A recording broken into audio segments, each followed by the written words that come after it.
क्यों हो रहा है ऐसा?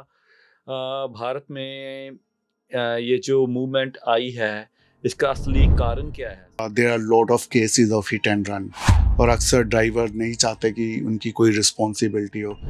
ये देखो कितनी वियर्ड बात है कि एक ऐसे इलीगल काम के लिए वो प्रोटेस्ट कर रहे हैं कि हमें अलाउ किया जाए। It means they wanted that they can hit and run. Canada में तो डेफिनेटली ये जो हिट एंड रन है काफ़ी बड़ा ऑफेंस और क्राइम माना जाता है। ओपोजिशन के उनको लग रहा है कि ये एक अच्छा मौका है क्योंकि ये जो लॉ है लोगों की प्रोटेक्शन के लिए है, लोगों की सेफ्टी के लिए है, क्योंकि ऐसे सड़क पे चलते हुए लोगों को मार के चले जाए। भारतवर्ष में काफ़ी ऐसे मुद्दों को पॉलिटिकल रंग दिया जाता है। नमस्कार दोस्तों, आपका स्वागत है भारत महागाथा पर। आज का हमारा फोकस है ड्राइवर्स मूवमेंट, जो नए हिट एंड रन लॉ के खिलाफ एक बड़ा प्रोटेस्ट बनकर उभरा है। इस मूवमेंट ने चंडीगढ़, महाराष्ट्र, तेलंगाना, मध्य प्रदेश जैसे कई शहरों को प्रभावित किया है। तो आज हमारे साथ है मिस्टर मैनी। हेलो। तो mister Manny, thank you very much for coming to our studio. You most welcome.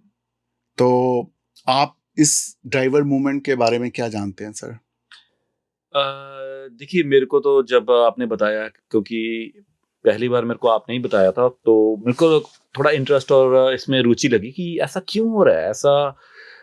Bharat में ये जो मूवमेंट आई है, इसका असली कारण क्या है? सो मेरे को लगा कि इसके लिए सबसे अच्छे पर जो मेरी इन्फॉर्मेशन है वो आपसे ही रही है पहले, और मैं आपसे एक्चुअली पूछना चाहता हूँ कि आपके अनुसार ये जो मूवमेंट के ड्राइवर मूवमेंट के जो कारण हैं, राइट? और ये क्या है? और ये वैसे देखा जाए तो और जो अदर आंदोलन, पहले भी दूसरे आंदोलन हुए हैं, उनसे ये भिन्न कैसे है?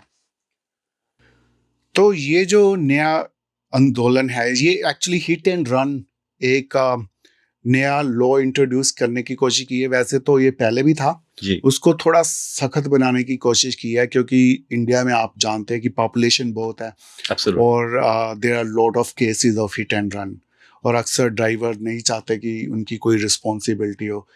ये देखो कितनी वियर्ड बात है कि एक ऐसे इलीगल काम के लिए वो प्रोटेस्ट कर रहे हैं कि हमें अलाउ किया जाए। It means they wanted that they can hit and run. So थोड़ी सी वियर्ड तो है बात, पर इंडिया में सब कुछ चलता है, तो मुझे लगता है मेन प्रावधान है जो उस लॉ के, जो उनकी जो शिकायत है वो जो 10 साल की सजा है, जी। 5 से 10 साल की सजा है। जी। कि पहले 2 साल की सजा हो सकती थी, अब वो बढ़ाकर 5 साल और या 10 साल हो सकती है, अगर अगर ड्राइवर जो है बिल्कुल किसी को मरने के लिए छोड़ देता है। तो मुझे लगता है जैसे हम कनाडा में रहते हैं, तो यहाँ पर आपको कनाडा के बारे में तो पता होगा कि यहाँ पे क्या लॉ है, आप बता सकते हो? हम जी। दोनों कनाडा में हैं, विनीपेग में हैं, तो यहाँ के लॉ बड़े सख्त हैं। जी। आपको कुछ पता है इसके बारे में? देखिए, ऐसे है कि कनाडा में तो डेफ़िनेटली ये जो हिट एंड रन है काफ़ी बड़ा ऑफ़ेंस और क्राइम माना जाता है, राइट? लेकिन इंडिया में स्थिति डिफरेंट है, राइट? क्योंकि इंडिया में देखिए, हम सभी जानते हैं कि एक्सीडेंट काफ़ी ज़्यादा होते हैं, और गवर्नमेंट्स जो हैं, सरकारें हैं, वो कोशिश करती रहती हैं कि कुछ ना कुछ कोशिश की जाए कि इसको किसी भी तरीके से सुधारा जा सके। रूल्स हैं वहाँ पे, लेकिन वो कितने इन्फोर्स्ड हैं, उनकी इन्फोर्समेंट कितनी है, ये बिल्कुल भिन्न बात है। लेकिन फिर भी ये जो आंदोलन हुआ है, इसका इतना जोरदार विरोध क्यों हुआ है? सो ये मेरे को थोड़ा समझ नहीं आ रहा कि क्या इसमें जो कोई चिंता हमारे मन में आ रही है, या जो दूसरी पार्टीज़ में के मन में, चित्त में जो चिंताएँ आ रही हैं, आप क्या सोचते हैं कि वो वाजिब हैं? वो बिल्कुल तर्कसंगत हैं कि जो उनको चिंताएँ आ रही हैं? मुझे लगता है कि इंडिया में हर कोई चीज होती है, उसको पॉलिटिकल वे में लिया जाता है कि उनको, मुझे लगता है ओपोजिशन के उनको लग रहा है कि ये एक अच्छा मौका है जी। कि थोड़ा सा विरोध कहीं पे भी हो, चाहे वो मतलब जायज हो या नाजायज हो, उनको मतलब है कि सपोर्ट करो उसको। इवन दो कि आप कोई भी जो एजुकेटेड पर्सन है और मतलब सामान्य व्यक्ति भी, जी। उसके लिए कोई ज़्यादा एजुकेशन की जरूरत नहीं, कोई भी क्योंकि ये जो लॉ है लोगों की प्रोटेक्शन के लिए है, लोगों की सेफ्टी के लिए है, क्योंकि ऐसे सड़क पे चलते हुए लोगों को मार के चले जाए या एक बड़ा ट्रक वाला ये। और एक बात और मैं आपको क्लियर बता देता हूँ कि ये लॉ कोई प्रोफेशनल ट्रक ड्राइवर्स के लिए पे लागू नहीं होता, ये सबके लिए है। आप मोटरसाइकिल चला रहे हो, आप स्कूटर चला रहे हो, कोई भी वाहन चला रहे हो, सबके लिए बराबर है। तो वो ये ऐसे दिखाया जा रहा है ये जस्ट कि टारगेटेड है कि ट्रांसपोर्टेशन इंडस्ट्री को टारगेटेड किया जा रहा है। ये लॉ एक्चुअली जो अगर देखा जाए तो बहुत अच्छे हैं, ये लोगों की सेफ्टी के लिए हैं। क्योंकि अगर लोगों को थोड़ा डर होगा कानून का कि भाई अगर हम किसी को मारेंगे और वहां पे इतनी मृत्युएं हो रही हैं, है ना, रोड पे कोई भी मार के चला जाता है और भाग जाता है, तो उससे ये चीजें कम होगी। उनको थोड़ा भय तो होना चाहिए लॉ का। मैं आपको यहाँ पे टोकना चाहता हूँ कि ये बताइए कि आपने जैसे कहा कि भारतवर्ष में काफ़ी ऐसे मुद्दों को पॉलिटिकल रंग दिया जाता है, राइट? सो जो अपोज़िशन है उसका उनका क्या रोल है इस विषय में? जो मूवमेंट आई है, ये जो उन्होंने एक रूल बनाने की कोशिश की है, लॉ बनाने की कोशिश की है, तो अपोज़िशन का क्या स्टैंड है? जहां तक मेरी जानकारी है उसमें कांग्रेस पार्टी है सबसे पहले, तो उन्होंने अपना जो है स्टेटमेंट दिया है। जो राहुल गांधी है उन्होंने कहा कि हम ड्राइवर्स के साथ हैं जी। तो उनका तो यही स्टैंड होता है कि कोई भी गवर्नमेंट को और या बीजेपी को लगता है कि जहां पे वो हार्म कर सकते हैं तो उसके उनका अपना कोई स्टैंड नहीं है। बेसिकली उनका स्टैंड ये है कि बस किसी तरह से ये जो जो गवर्नमेंट है उनका उनको स्टैंड से उतारा जाए, ये उनका स्टैंड है मेरे को लगता है। और एक बात मेरे को ज़रूर बताएँ कि ये जो पिछली बार किसान आंदोलन हुआ था, ये आंदोलन जो अभी है, ये किसान आंदोलन से किस तरह से भिन्न है? मतलब मेरे को ये तो पता लगता है कि वो भी सरकार के अगेंस्ट था, राइट? मतलब उसमें कुछ आपस में डिसएग्रीमेंट्स थे और इसमें भी डिसएग्रीमेंट्स हैं। लेकिन इन दोनों आंदोलनों में आप क्या समानताएँ और असमानताएँ आप देख रहे हैं? देखिए, जो किसान आंदोलन था उसका मेन था कि जो कुछ लॉज लेके आए गए थे, जैसे कि आपको बताया, मैं शॉर्ट में ही बोलूंगा क्योंकि वो थे लोगों के बेनिफिट के लिए। होना तो ये चाहिए था कि एक टेबल पे बैठकर कुछ डिस्कशन करते कोई रिफॉर्म हुआ था, बिग रिफॉर्म हुआ था। पर ये तो उससे बहुत छोटी बात है। उसमें तो एक पूरा ही एक लॉ लेके आया गया था, नया एक सिस्टम इंट्रोड्यूस किया गया था। ये कोई सिस्टम इंट्रोड्यूस नहीं किया गया, ये तो सिर्फ जो ऑलरेडी प्रावधान थे लॉ के उसको थोड़ा सा बेटर बनाने की कोशिश की गई है, थोड़ा सख्ताई बढ़ाने की कोशिश की गई है ताकि लोगों को जो कानून का भय हो। जस्ट एक दो चीजें हैं जो वो चाहते हैं कि फाइन, राइट, एक तो फाइन का मुद्दा है। कोई रूमर भी है, कह रहे हैं कि 7 लाख के करीब, पर ये लगता है कि रूमर है। जैसे कई लोग कह रहे हैं कि ये रूमर है क्योंकि इसको आंदोलन को बल देने के लिए, कि लोगों को भड़काने के लिए। और सेकंड मुद्दा ये बोल रहे हैं कि जेल, पर ये तो नहीं जानने की कोशिश नहीं कर रहे लोग कि क्यों जेल होगी, क्यों। ये प्रावधान तो है कि जेल हो सकती है, it means doesn't mean that कोई भी केसेस होगा उसमें जेल होगी। उसमें ये है कि अगर उसकी कई कंडीशंस हैं, अगर बंदा नोटिफाई नहीं करता, अगर वहां से जा सकता है, अगर वो निकल भी गया उसके बाद उसने जो पुलिस स्टेशन में बता दिया, उसके बाद भी जो है जो कानून है उसको ये चांस देता है। तो इसमें कोई प्रावधान नहीं है। ये तो वही बात होगी कि हम तो कानून तोड़ेंगे और फाइन भी नहीं देंगे और हमें सजा भी नहीं होनी चाहिए। तो ये थोड़ा सा अनलॉजिकल लगता है। अगर उनको है कि भाई जो है कि जो जेल है, टर्म है, वो बिग ज्यादा है ना, तो उस पर बातचीत हो सकती है। क्योंकि जो जो डिग्री होती है, राइट, जो क्राइम की डिग्री के हिसाब से अगर कोई बंदा किसी को मार के चला जाता है तो 10 साल की वाजिब भी बनती है। मुझे तो लगता है उम्र कैद की भी सही बनती है उसके लिए तो। पर ऑल डिपेंड, राइट, अगर अगर उसको थोड़ा सा डैमेज हुआ तो उस हिसाब से सजा। ये प्रावधान सरकार को भी चाहिए कि ये क्लियर कर दे कि अगर उस केस में कि अगर थोड़ा डैमेज कम हुआ है तो उस हिसाब से हो सकता है कि फाइन दे के ही छूट सकता है बंदा, या फिर थोड़ा बहुत नाम मात्र की 6 महीने की सजा, ताकि लोगों के दिल में डर बैठा रहे। जी, तो सरकार की जो प्रतिक्रिया है, तो उसके बारे में आप कुछ इनपुट दें, कुछ बताएँ कि वो कितनी प्रभावी रही है, कितना प्रभावशाली रही है? क्योंकि अगर सरकार की जो उसके बाद में जो उनकी रवैया है, वो बहुत मायने रखता है, राइट? तो आप उसके बारे में क्या कहना चाहते हैं? अब जो लेटेस्ट न्यूज़ आ रही है निकल कर, जी। उसमें पता लग रहा है कि जो उनका जो ये हो सकता है कि ये हो सकता है कि जब हम बात कर रहे हैं, हुँ, हुँ। तो ये स्ट्राइक ख़त्म भी हो जाए। क्योंकि सरकार ने आश्वासन दिया है कि उससे पहले जो ट्रांसपोर्टेशन इंडस्ट्री के जो कांग्रेस इनकी यूनियन है, जी। तो उनसे बात करके कोई बीच का रास्ता निकालेंगे, और अभी से ये लागू भी नहीं हुए, ये तो फ्यूचर में आने आने हैं।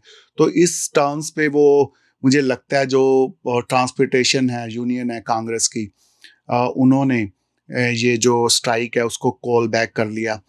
ये न्यूज़ सुनी है, बाकी जो अब पता लगेगा जैसे ऐसे और न्यूज़ चैनलों पे ये जो रिपोर्ट है पुख्ता होगी, तो हम इस पे कुछ श्योरिटी से बात कर सकते देखिए, मेरे को अच्छा लगता है कि आप इन विषयों में काफ़ी ज़्यादा रुचि लेते हैं, तो क्योंकि जनता की राय भी आती रहती है आपके पास। कमेंट में सेक्शंस में आती रहती हैं, जैसे आपको सवाल-जवाब चलते रहते हैं, कुछ ईमेल्स भी आती हैं, तो आपको थोड़ा इसमें अंदाज़ा ज़रूर होगा कि जनता की इस मूवमेंट के बारे में राय क्या है?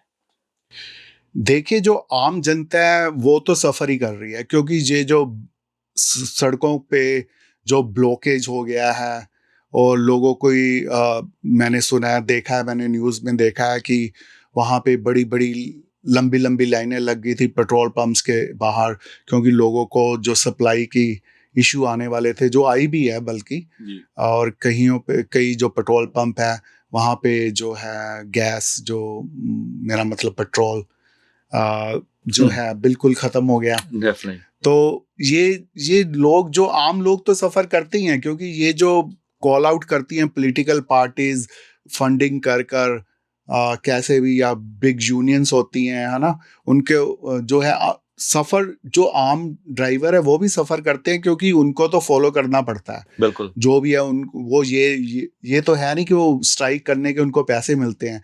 पर जो बड़े-बड़े लोग हैं, जो बड़ी-बड़ी पॉलिटिकल पार्टी या यूनियन के जो होते हैं, उनको तो बेशक, उनको तो पैसे मिलते हैं, ज़रूर मिलते हैं, क्योंकि ऐसी मूवमेंट है, ऑपोज़िशन से या और कहीं से भी फंड करवा सकते हैं वो। जैसे आपने बताया ये पैसे की तरफ इशारा किया, सो मैं सोचता हूँ कि डेमोक्रेसी राइट सो इंडिया एक बहुत बड़ी डेमोक्रेसी है राइट पूरे वर्ल्ड में सो अगर इस तरह के आंदोलन में भी मनी की इन्वॉल्वमेंट बहुत ज़्यादा जैसे आपने बताई है तो आपको पूरे अगर देखा जाए तो आपको क्या लगता है कि इसमें डेमोक्रेसी जो है उस पर क्या प्रभाव पड़ रहा है और आपकी उसके बारे में क्या चिंतन है? देखिए, जो डेमोक्रेसी हम्म, है ना? उसमें एक चीज़ समझने की बहुत ज़रूरत है कि हर एक मामले में सरकार का विरोध ज़रूरी नहीं है। जी। कुछ मामलों में अगर समर्थन नहीं किया जा सकता, तो साइलेंट रह के भी समर्थन किया जा सकता है।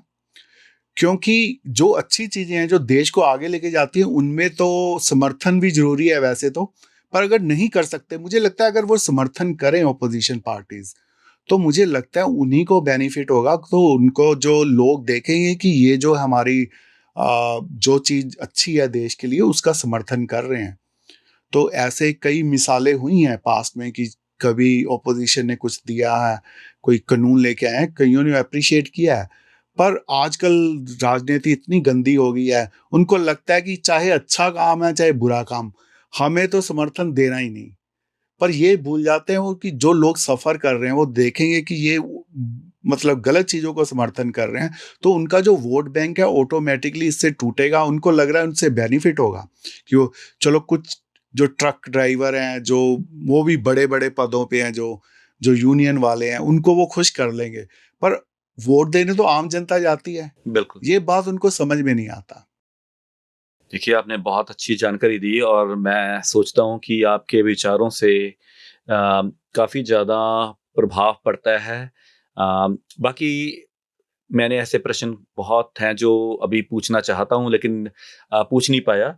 आप अपनी तरफ से मतलब कुछ कहना चाहो इस विषय में तो ज़रूर कहें। तो मैं आपके साथ कुछ डाटा शेयर करना चाहता हूँ। यहाँ पे जो कनाडा में हम रह रहे हैं विनिपेग में, तो यहाँ पर अगर कोई हिट एंड रन का केस होता है तो उनकी वेबसाइट पे अवेलेबल है कनाडा की $2000 का फाइन है, जो कि लगभग बनता है कि कह लो आप मतलब 150,000 के करीब अप्रोक्सीमेटली अप्रोक्सीमेटली 2000 से ऊपर भी हो सकता है। तो ये उनके प्रोविजंस है और इसको बड़ा ही सीरियसली लिया जाता है। ऑफेंस यहाँ है पर डेफिनेटली। ये इसको ऑफेंस की कैटेगरी में डाला गया, क्रिमिनल एक्टिविटी, हम्म, इसको क्रिमिनल माना गया है। जी और अगर डेथ हो जाती है तो लाइफ सेंटेंस तक हो सकती है इंसान को कनाडा में। जी कनाडा में। जी और डजंट मैटर का आप प्रोफेशनल ड्राइवर हैं और या फिर आप कार ड्राइवर हैं, जो कुछ भी ड्राइव करो, ये सबके लिए है। ये कोई इसमें कोई डिस्क्रिमिनेशन नहीं है कि भाई ये जो प्रोफेशनल्स के लिए है। बिल्कुल बिल्कुल बिल्कुल। ये आपने अच्छा बताया कि कनाडा में ये जो लॉ है तो वो हिट एंड रन के काफ़ी खिलाफ हैं और इसको क्रिमिनल एक्टिविटी और क्राइम के जरिए नज़रिए से देखा जाता है। तो thank you for giving all this information and comparable कि हम देख सकते हैं कि अभी इंडिया जो है, भारत है, वो किस तरफ जा रहा है और जो और दूसरे मुल्क हैं जैसे कनाडा, तो वहाँ पे ये लॉ पहले ही अभी पावर में है, इन्फोर्समेंट में है। बहुत बहुत धन्यवाद जी।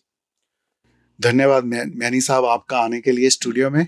तो अगली बार किसी और बात पर चर्चा करेंगे, कोई ज्वलंत विषय होगा। तो दर्शकों बने रहिएगा, हमारे चैनल को सब्सक्राइब कीजिएगा और कमेंट जरूर कीजिएगा कि आपको आज का जो प्रोग्राम है वो कैसा लगा। और अपने कमेंट शेयर कर सकते हैं कि आप इस मूवमेंट के बारे में क्या सोचते हैं।